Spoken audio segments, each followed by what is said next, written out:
자, 여러분, 오늘의 탐구에서는 1400년 동안 전해 내려온 아주 유명한 로맨스 전설, 그리고 그 전설을 완전히 뒤집어버린 2009년의 충격적인 고고학적 발견으로 곧바로 들어가 보겠습니다. 정말 상상 이상의 흥미진진한 반전이 우리를 기다리고 있거든요. 제1장 1400년의 위대한 로맨스입니다. 우리가 아주 잘 아는 익숙한 기본 전설부터 짚고 넘어가 볼까요? 고대 문헌인 삼국유사를 보면 평민 출신 청년 서동이 적국 신라의 선화공주와 결혼하기 위해 아주 파격적인 작전을 짭니다. 단 25글자로 된 은밀한 스캔들 노래 서동요를 서라벌에 쫙 퍼뜨린 거죠. 결국 쫓겨난 공주를 아내로 맞이해 왕이 되고 훗날 두 사람이 그 사랑의 결정체인 거대한 미륵사를 세웠다는 게 우리가 아는 이야기입니다. 제2장 돌탑이 품고 있던 반전입니다. 수백 년 동안 이 로맨틱한 이야기는 흔들림 없는 역사로 여겨졌습니다. 그런데 시계바늘을 2009년으로 돌려보면 상황이 완전히 달라집니다. 당시 미륵사지 석탑을 조심스럽게 해체하던 연구원들이 탑 안에서 완벽하게 밀봉된 황금 사리장엄구를 발견하게 되는데요. 그 안에는 무려 1400년 전의 묵직한 메시지가 숨겨져 있었습니다. 이게 바로 기막힌 반전의 시작인데요. 탑 안에서 나온 금제사리 봉안기에는 미륵사를 세운 진짜 주인공이 적혀 있었습니다. 그런데 그 이름이 선화공주가 아니라 사태광우라는 완전히 다른 여성이었던 겁니다. 역사가 문자 그대로 발칵 뒤집힌 거죠. 제3장 그렇다면 사태광우 그녀는 누구인가? 이쯤 되면 당연히 궁금해지실 겁니다. 이 미스터리한 사태광우는 도대체 누구였을까요? 여기서 중요한 건 사택이라는 이름이 단순히 흔한 성씨가 아니라는 사실입니다. 사택가문은 당시 백제 정치의 중심이자 정부를 사실상 쥐고 흔들던 사비백제 최상위 티어의 대귀족 가문이었습니다. 정말 재미있는 건 바다 건너 일본의 역사 기록인 일봄서기와 이 상황이 퍼즐처럼 딱 맞아떨어진다는 겁니다.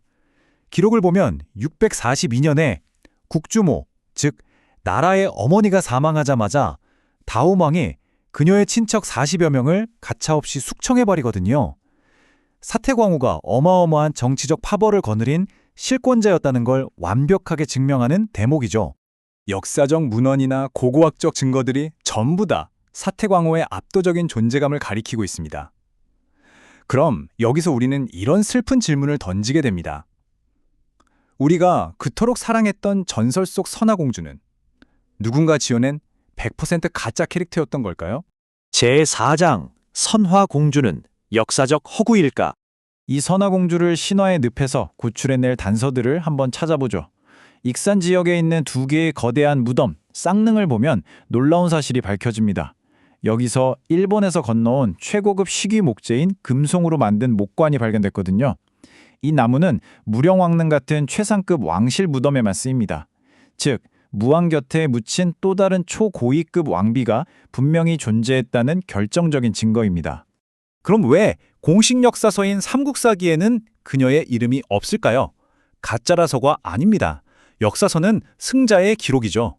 오직 최종적으로 왕위를 물려받은 혈통의 부모만을 기록하는 원칙이 있었습니다. 선화공주의 핏줄이 왕위 계승전에서 승리하지 못했기 때문에 그저 정사 기록에서 조용히 생략되었을 뿐인 겁니다. 제5장 무왕의 숨겨진 정치 전략입니다. 도대체 왜 무왕의 아내들이 이렇게 복잡하게 얽혀 있는지 이해하려면 당시 백제 왕실의 끔찍했던 타임라인을 봐야 합니다. 왕들이 1년이 멀다 하고 줄줄이 위문사하며 쓰러져 나갔어요. 무왕은 직계혈통도 아니었고 이런 극도로 위험한 권력의 진공 상태 속으로 위태롭게 걸어 들어갔던 겁니다. 왕권은 바닥이고 귀족들은 너무 무서웠죠. 그래서 무왕은 기막힌 수를 던집니다. 자신의 어머니가 연못의 용과 교감해서 자신을 낳았다는 신화를 퍼뜨린 거예요. 이 용의 아들 스토리는 신성한 권위를 얻어서 그 무자비한 귀족들을 억누르기 위해 아주 치밀하게 제조된 고도의 정치적 프로파간다였던 셈입니다. 심지어 이들이 세운 미륵사의 건축 양식만 봐도 이 아슬아슬한 긴장감이 고스란히 느껴져요. 중앙에는 무왕 자신의 비전인 미륵부를 모시고 양옆에는 귀족 사택 가문의 신앙인 석가모니부를 모셨습니다. 하나의 거대한 사찰 안에 지배자와 강력한 귀족 가문 사이에 엄청난 사상적 타협이 물리적으로 조각되어 있는 겁니다. 자, 그럼 우리는 오늘 탐구의 가장 핵심적인 궁극의 질문에 도달하게 됩니다. 왜 왕은 국내에서 가장 무시무시한 귀족 가문의 딸과 바다 건너 적국의 공주를 동시에 왕비로 두면서 감당해야만 했을까요? 이게 바로 무왕의 천재적인 그랜드 전략이었습니다. 사태왕후와의 결혼으로는 턱 밑에 칼을 겨는 내부의 적들을 가까이 두고 통제했고, 선화공주와의 결혼으로는 이웃나라와의 피비린내 나는 전쟁을 막는 거대한 외교적 평화협정을 맺어버린 겁니다. 마지막 제6장 전설이 된 역사의 진실입니다. 흩어져 있던 단서들을 다 모아보니 어떤가요? 달콤한 스캔들, 노래 한 곡으로 시작된 단순한 로맨스 전설은 사실 끝없는 전쟁과 암살 속에서 어떻게든 살아남아야 했던 벼랑 끝 왕의 눈물겨운 생존기이자 천재적인 정치 마스터클래스를 숨기고 있었습니다. 오늘의 탐구를 마무리하며 여러분께 이런 질문을 던져보고 싶네요.